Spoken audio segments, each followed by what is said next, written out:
What's up, everyone? Arctic here, bringing you guys some more Xbox One discussion news. A lot of stuff has happened over the last 4 or 5 days, and I gotta talk about it. This is some loadout gameplay that you guys see. I have a number of videos on loadout if you guys are wondering. It's a Steam PC game. I actually work for the studio that is making it. And I have the link down in the description if you guys care. I know if I got some questions about the game in the past. So that is information on the game. Now let's get straight to the Xbox One information, because this is kind of huge. This is some huge news. First, I'm going to start off with Comic-Con, which happened this past weekend. We had Microsoft's creative director, I believe, probably for the Xbox division, Ken Lobb, was talking about the Game DVR. And that is basically Microsoft Xbox One's ability to record gameplay. And I guess to my disappointment, what he said was really underwhelming. He said the last 5 minutes of your gameplay sessions are stored to your hard drive.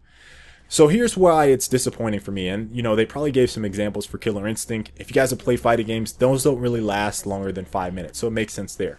If you play shooters, most matches last anywhere from 10 to 15 minutes. That's most matches. And obviously, if it's 10 minutes, you're getting half your gameplay footage. If it's 15 minutes, you're getting a third of your gameplay footage. Either way, if you're trying to record matches, match after match after match, you know, you stop record after each match, maybe you're in the lobby or whatever, you're only getting a snippet of your match. So that number, I'm hoping it goes up over the course of the game's or the system's life cycle, but 5 minutes is terrible. Now additionally, this is probably the coolest thing from the Game DVR information that we got, is that if you get like a cool clip and you want your Xbox to record it, because it is always recording but not to your hard drive, you can say Xbox record that. That's verbatim. Xbox record that. And it will take the last 30 seconds of your clip and it will save it so you can store it, whatever, so you can use it later. So that's probably more along the lines of something that I would see myself using for this whole Game DVR system that they have baked in. Additionally, Ken Lobb says some stuff like that you can add titles, voiceover, or commentary like I'm doing now to your gameplays as well. Now, I don't know what the editing software is going to look like. I haven't seen anything on that yet, but I'm assuming that because it's Microsoft, it's going to be some type of Windows Movie Maker-esque type of, and I'm sorry I have to say that because I know a lot of people don't like that program, but it's probably going to be based off of that. It's going to be baked into your Xbox One. That's what I'm thinking right now. That's what makes sense to me. So, I mean, overall, with the whole Game DVR thing, I'm really kind of underwhelmed by the news. Again, the best thing there is to capture the last 30 seconds of your gameplay with the voice command. But I have two issues with that. One, I don't really see myself doing that because I would rather just scrub through gameplay and look at it like that. But the other thing that I think would kind of be annoying is listening to my teammates every 30 seconds say, Xbox record that. Callie North is Xbox record that. Skyless is Xbox record that. Wraith is Xbox record that. I would be annoyed as hell trying to do call-outs if every 30 seconds they were saying that over the mic. I don't know about you guys, but I think that would be pretty damn annoying. So that's probably the two things that I think are not so cool about that. But that's a grain of salt. That's my issue, and some other people might think it's cool. Whatever.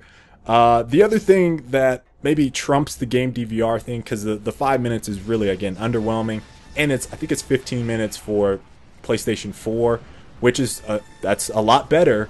But either way, I'm not too satisfied with either of those numbers. The ability to stream from your system through Twitch for the Xbox One, and again, that was the big selling point. If you guys remember, I talked about this before. That was the big selling point for me, is them saying, okay, we're going to partner with Twitch because Sony partnered with Ustream. Yeah, that makes sense. Anyway, if you're streaming and you have your account set up through Twitch, when you go to Twitch on their webpage, you can actually click on the video that you have and select to save that forever. So you can actually store all of your gameplay on Twitch, even though Microsoft only has the 5-minute limit on their Game DVR. Now, the bad side is you can't really edit in any efficient manner Twitch TV streams. It's just a difficult process to do. But you can store all your gameplay. So if you have a night of really good gaming, you're on fire, you want everyone to see, you can highlight different things in Twitch, you know, match by match or whatever, and then upload them one at a time to your channel. A lot of popular YouTubers do that now. So that is cool. Now, necessarily the editing stuff, if you're like me and you like putting your things in Adobe Premiere or Sony Vegas, you might just want to go with the capture card route. And, you know, talking about capture cards, there was some speculation early on, and I haven't actually heard all the news on this myself, that the Xbox One won't support capture cards. And this was updated a couple times, I think about 2 weeks ago.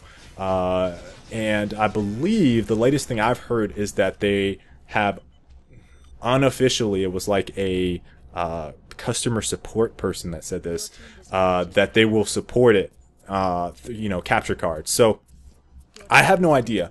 Obviously, that now that they're using Blu-ray, the whole HDCP issue protection that PlayStation has, we could be running into that same issue with the Xbox One. I don't know.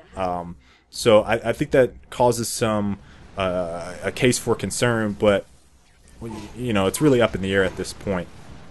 Either way, I think that they're trying to move in the right direction with sharing your content, getting it out there, because they understand the value of content creators for games. So ultimately, I'm sure the whole thing will resolve itself. We'll probably see a raised limit with the Game DVR.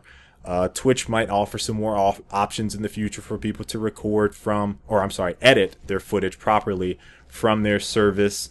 And we'll probably hear some more on this capture card information. I don't know. I am looking forward to seeing what you guys think about it. Have some links down in the description. And until the next time, I will catch you guys later. Peace.